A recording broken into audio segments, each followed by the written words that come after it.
they are trying to accuse him of performing exorcisms and casting out demons in the name of Satan.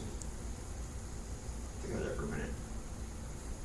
It's Satan that they equated Jesus with, because he had the power to exorcise demons. There's several parables. We've all heard different parables of exorcisms that took place and so forth. But what we might not know, be aware of, is that in those times, exorcisms were a matter of routine. They happened all the time. There were people who were authorized by the Jewish church at the time to perform exorcisms. And so one of the ways that Jesus responded to this idea was to point out the hypocrisy. Well, if Jesus is using Satan to cast out Satan's demons, by what authority are the ones who are authorized by the church doing so? So he was making the point that if they're convicting Jesus for this, then they must be convicting their own friends, their own family members, their own authorized church members in doing it as well. The second thing he pointed out, and this is the key idea for us here today. Why would Satan empower Jesus to cast out Satan's demons? That would be a house divided, wouldn't it? A house divided against itself. Hey, I'm trying to coalesce this power here, but I'm going to empower you to go out there and cast out all of my agents. Get rid of them. That idea about the divided house falling, I mean, that's become sort of proverbial to us. There's all kinds of ways that that's said here and there in the world. But what he's talking about is that a strong man who has a lot of material wealth, for example, and is well armed and well able to protect his belongings, protect his castle, physically with physical strength to protect his castle. But that inevitably, a stronger man, a more well-armed man, would always come over to take that over. Now, it sounds kind of depressing, doesn't it? Like if you take that on a literal basis, it doesn't really matter what you do, how rich you get, how well you can protect your stuff. At some point in time, somebody bigger and stronger is going to come along and take it all away from you. And then when they do, they'll just divide up the spoils that you once protected and defended with your physical strength. We all know the story of David and Goliath, right? Right? That's another parable. That's another story that underscores this thing, that Goliath represented physical strength. He was a giant. David's just a little guy. Goliath has the Philistine army and everything standing behind him. He's the guy, right? But David saw with his spiritual eye that there was an opening in Goliath's physical armor. He saw with his spiritual eye the flaw, so to speak, the opening. And so he took aim at that opening with his spiritual sight and felled Goliath. David wasn't bigger, certainly wasn't bigger than Goliath. Goliath had all the physical strength on his side. There was a spiritual strength that saw the flaw and knew how to reveal it. And in revealing it, brought Goliath down. And so everything was dispersed at that point in time. The myth of Goliath was dispelled in that moment. He was shown to be vulnerable because of his physical strength. We have any Course in Miracles students in here? Anybody study a Course in Miracles in this room? There's an idea in A Course in Miracles, and this will turn your thinking a little bit upside down. One of the key lessons in there, if I was choosing 10 lessons from A Course in Miracles that I would say, look, deal with these and you'll have a good handle on A Course in Miracles, this would be one of the top 10. And it's this: in my defenselessness, my safety lies. In my defenselessness, my safety lies. If we're attached to the world, we're trying to protect our bodies, aren't we? We're trying to protect our belongings. We become defensive about protecting our positions, all kinds of things, all over the place. Being defensive disturbs your peace.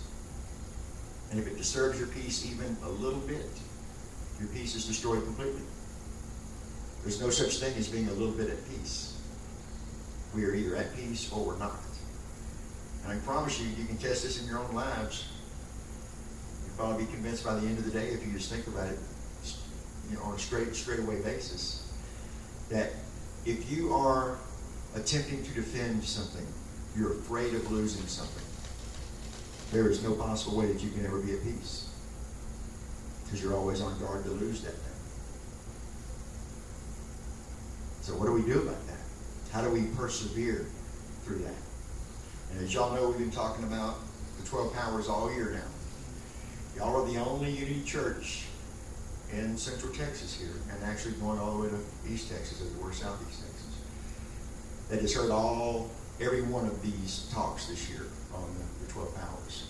San Marcos has heard 6 or 7 of them. Georgetown's heard 3 or 4. This, that, and the other. A couple of them over in Beaumont, stuff like that. But y'all are the only ones that have heard every one of them. Next month we'll conclude with the power of life. This month is the power of strength. And ironically, I didn't plan this at the beginning of the year. I was kind of mixing up the powers, but as it turns out, the power of zeal, which we did last month, and the power of strength, which we're doing this month, are actually aligned with Charles's. He does month assignments to these different powers, and it just, lo and behold, November is the power of strength. I didn't really do that in the beginning, but now that our election in our country has been decided earlier this month, there might be a lot of people questioning, like, how do we persevere? How do we go on from here? How do we restore our strength? How do we call upon our strength to get through this? And I'm not just talking about, it doesn't really matter which side of the political aisle you're on. We're all in this together, one way or the other. We are tethered together.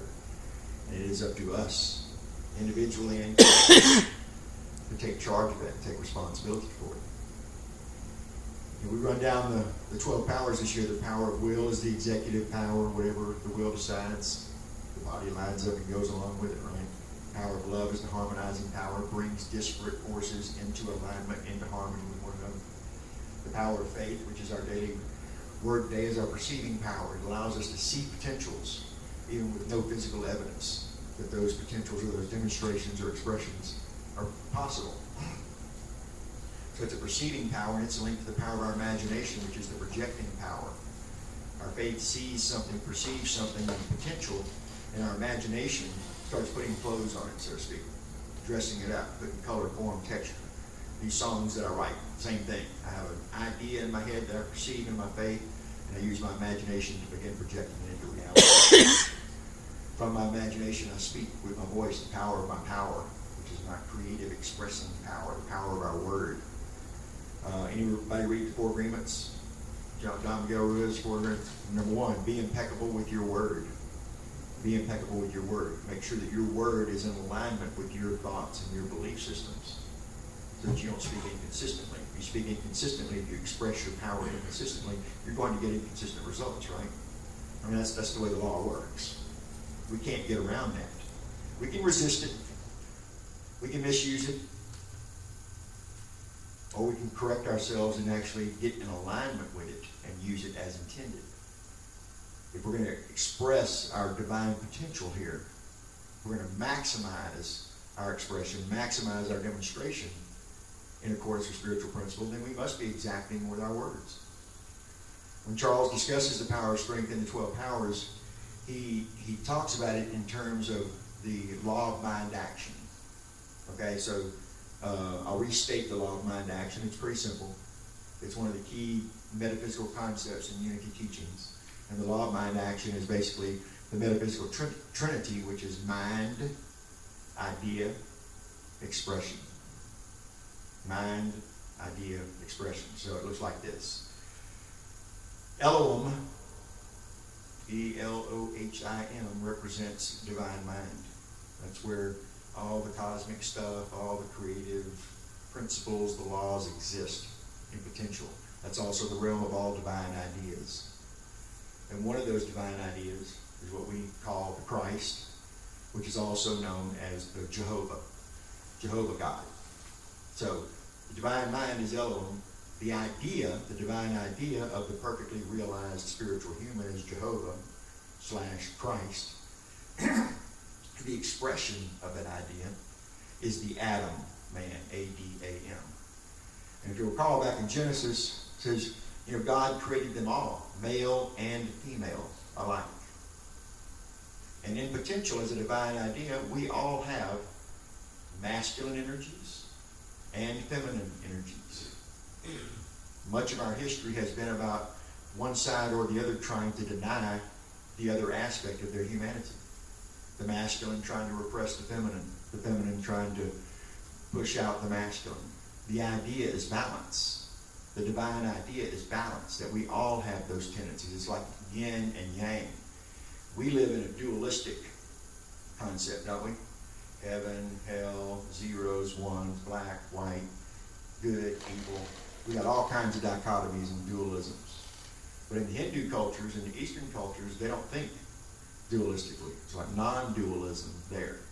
And they're not looking at these things as being either or impulses. They're looking at it as both and. Both and. Like if we broke down physical light rays, we see light as being consistent everywhere present, right? But at the quantum level, it's a pulse of light on, light off, light on, light off, light on, light off. But it's cycling at such high rates that we don't see the flash. Anybody ever stood under a fluorescent light and kind of get real wiggy under a fluorescent light because it's got that kind of stuttering going on? Does it mess with your head when you're like in that environment? Is it disturbing to like actually perceive that? Yeah. But it's that on-off impulse. On-off impulse. Our way of thinking in unity says there's only one power and one presence in the universe and in my life, God. And that power is good. So if we're worth our salt here, if we believe our unity teachings, and we believe that number one principle, that there is only one power and one presence, how do we explain what seems to be evil? How do we explain what seems to be a countervailing power? Now we're into dualistic thinking, aren't we? But think about it for just a second as a matter of principle. If there truly were an opposing power, like an opposing power, as powerful as the one power, the universe would not get along very well. It would be very, very erratic. It would be inconstant. It would be inconsistent. One day the stars would be, working perfectly, and the next day the opposing power is able to come up and say, no, let's jumble them around, and things don't work like they did the day before. But that's not really the way it is. The universe goes on and on and on, regardless of what we do, regardless of what we worry about, regardless of how we may sabotage our own success, our own spiritual unfoldment. The universe just keeps clicking along. There's a way of looking at that is empowering and not depressing.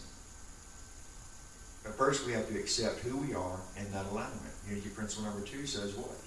We're basically divine beings. God created us in the image and likeness, and we have a divine spark within us. All of us, not some of us, all of us. Right? Not some of us, all of us. Including the ones we don't agree with, including the ones we think are on the other team. It doesn't matter. It's all of us or none of us. Wrapping our minds around that and accepting that reality, accepting that truth, brings also a high degree of personal responsibility at that point in time, doesn't it? Tom and I were talking about this before the service today, and it's my belief that one of the major, if not the major primary cause of all of our collective dysfunction, whatever we want to call it, is the avoidance of accepting personal responsibility for the quality of your life. No one else in this world can be the arbiter of your thoughts and your feelings. We can hold those for you. Nikki could express to me all her fears right now. I could stand here and be a receiver for her and hold it. But that's really all I can do. I can play something back, maybe offer a strategy or two. She can say, oh, Rick, that makes great sense. And then she can leave that conversation, and it's up to her at that point in time whether she does anything about it or not.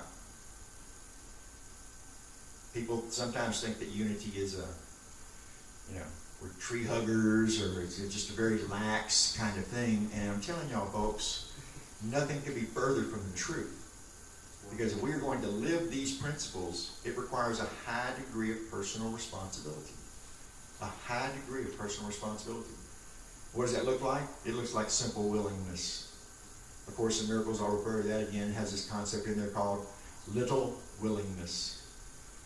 Talks about it in the context of forgiving, for example. Okay? If I'm holding a grievance, holding somebody prisoner to my unforgiveness, guess what? That's an act of my will. It's not inherent. It's not an inherent truth in the world that this person is undeserving of my forgiveness. That's an opinion that I hold. And if I'm unwilling to forgive them, I am willing to hold on to the grievance. And if I'm willing to hold on to the grievance, I am committing myself to a path where I will never know peace. How many times have you heard people say something along the lines of, well, I'm not forgiving them. They don't deserve that. If I forgive them, that lets them off the hook. No. Forgiving them lets you off the hook. Lets me off the hook. It sets me upon a path where I can experience peace. Because guess what? If I'm holding someone prisoner to my unforgiveness, I'm their jailer. And guess what the jailer has to do to safeguard the prisoner? Has to stay right there and keep an eye on them. Make sure they don't get out of their cell. Make sure, they get their food at the right time. If they get 15 minutes of sunshine, they've got to marshal it up, got to make sure they don't escape as I take them out in the sunshine. Think about it, folks. We are imprisoning ourselves in our grievance. I don't know what your grievances are. I know what mine are. I know they're constantly getting in my face, reminding me of my responsibility to be willing to let them go as they present themselves in my consciousness. I don't have to worry about how forgiveness does its work. I don't have to know how forgiveness does its work, how forgiveness corrects energy across time, backwards, forwards.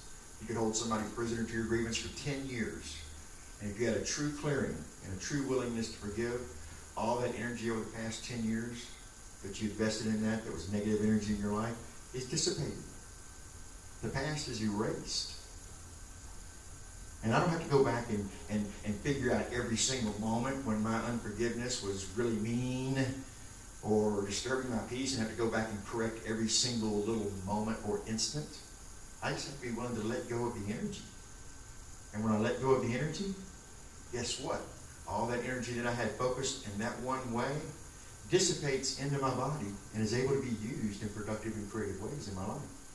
That's what the power of strength ultimately symbolizes for us here.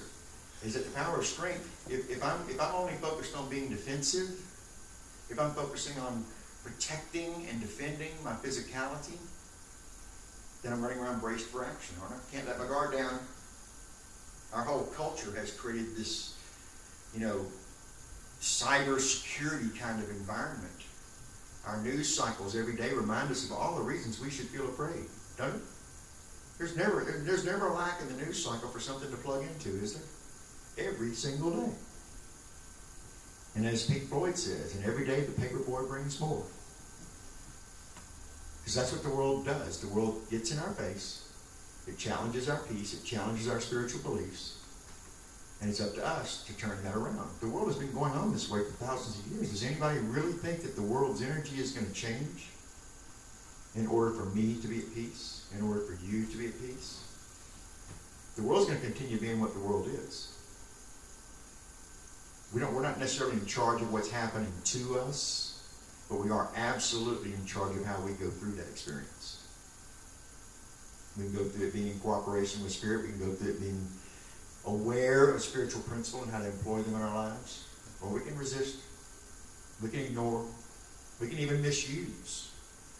Ellen Davenport says in her book, The 5 Principles, that what we call evil, what we call sin, is not really sin or evil. It's just human beings misapplying spiritual principle. Now, that could be willful. That could be malicious. Somebody could be, and people do, maliciously, do things. But in reality, that's an exception to the rule, not the rule. And think about it this way. The entire insurance industry, which is multi-billions of dollars every year in premiums and so forth, right? They collect a lot of money. The bet is that people are more safe than they are in peril. to the times that people actually experience something perilous in their lives where we can afford to pay that claim. Because this is the exception to the rule, not the rule. If it was the rule that we were in peril more often than being safe, we wouldn't have an insurance industry because they couldn't take the bet. Think about it. And yet every salesman that you meet in the insurance industry has a sales presentation based on fear, doesn't it? Based on that potential, something could go wrong, and you need to be protected. And then once you're in the game, what do? They raise the rates. If you ever actually have to collect, they raise your rates. And potentially raise the rates beyond your ability to pay, and they get to drop you. It's an unfair scenario because it's based on a false premise. We are far more safe in the world than we are in peril. That's just a fact. You can see it in your communities. You can see it where you're at. If somebody does act out of line, then yeah, I think we have a responsibility to voice and to bring that into alignment with what is good, what is true in this world. We absolutely do have a responsibility to call that out. But we need to do it from a position of strength, not one of fear. Because by and large, and I'm sure y'all may see this in your own lives, I certainly see it in my lives, by and large, people are good. By and large, people want to do good. They want to feel good about their lives, about their relationships, about their financial prospects, about their spiritual prospects. There's a big tendency for us to want to be good, do good, to experience good. But man, that fear cycle, the potential that it has to disturb our peace is unbelievable. And make no mistake about it, if your peace is disturbed at all, even in the slightest, it's disturbed completely. It's disturbed completely. You are either at peace or not. You have to ask yourself in your own lives, because I don't know. Do you experience peace more of the time or less of the time? You have extended periods of peace, and you can still get involved in some kind of drama and have your peace be disturbed for an extended period of time until you get back to yourself? Or do you walk through the world confident, knowing that you have, as Charles would say, these 12 powers, these 12 creative faculties, that in their ultimate expression are perfect, as demonstrated by Jesus, the Christ. That is our potential, brothers and sisters. You, me, each one of us has the potential to be Christ-like. Now, when I say that in humility, not arrogance, like, I can be Jesus, because whenever I think about Jesus and what he demonstrated, I realize how far I am in my own life of being close to demonstrating what Jesus demonstrated on that consistent of a basis. I don't know that I would have been able to stand there and let them arrest me and let them crucify me without wanting to run or attempting to run. There are other examples that are just like Jesus throughout history. He's not the only example for us, but he is the example we use as a primary teacher in Unity Teachings. Y'all mentioned the book Spiritual Economics, the Eric Butterworth book. If you've never read an Eric Butterworth book, or you've never participated in a book discussion group around an Eric Butterworth book, I absolutely encourage you to do so. It will so positively influence your life and your thinking, you don't even know. My favorite class to teach as a licensed Unity teacher is Eric Butterworth's book, Discover the Power Within You. That book, as much as A Course in Miracles, as much as The Four Agreements or The Artist's Way, had a major influence on my thinking. Because it got me to look at the religion of Jesus, not the religion about Jesus. That's what Unity teaches. Primitive Christianity is one way they've described it in the past. And by primitive, they mean the actual acts and teachings that Jesus talked about, the primary, the primitive, the foundation. If I get caught up in all the mythology about Jesus and how traditional kinds of things teach me to think about Jesus or to bring Jesus into my life, I'm kind of off the point. And that's one of the points Charles brings up in the thing on strength, is that there's a physical strength, there's a spiritual strength. The spiritual strength is exponentially greater than your physical strength. Exponentially greater. It can break down everything. When I was at my lowest, I told you I was started writing songs when I was at my lowest, it was that way. I had been broken down from that physical man in the world, had become disillusioned with the world, the corporate world specifically. And I reached my midlife crisis to where I was down on the floor in a fetal position saying, please, please help me get out of this. Please help me change my life because I have been operating in error. I have been operating in error. And at the lowest point, when you think it's all falling away, that's actually the moment when your energy is getting dissipated and moving about your body again. You don't see it in that moment when you're hurting. That comes later, right? That comes later. But now I'm 20-something years down the road and getting ready to record my third record. Had all kinds of great musical experiences, get to run a record label, all those kinds of things. And it's just a blessing. And it wasn't easy, but what I was willing to do was I was willing to persevere. I was willing to rely on my spiritual power of strength, that I didn't know how any of this was going to work out. But I knew that I was willing to do it a different way in my life.